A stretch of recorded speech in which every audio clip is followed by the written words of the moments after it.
Si Nilo, isang construction worker, ay madalas umuwing gabi dahil sa overtime.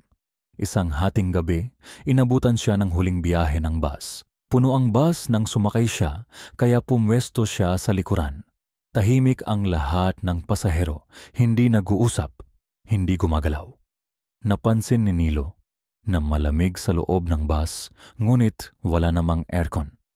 Habang umaandar, unti-unti niyang napansin na kakaiba ang mga tao. Walang naglalabas ng kahit anong tunog at tila nakatingin silang lahat sa bintana. Paglapit sa isang madilim na kalsada, huminto ang bus at may sumakay.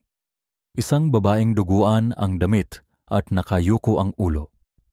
Tumayo ito sa gitna at dahan-dahang lumingon kay Nilo.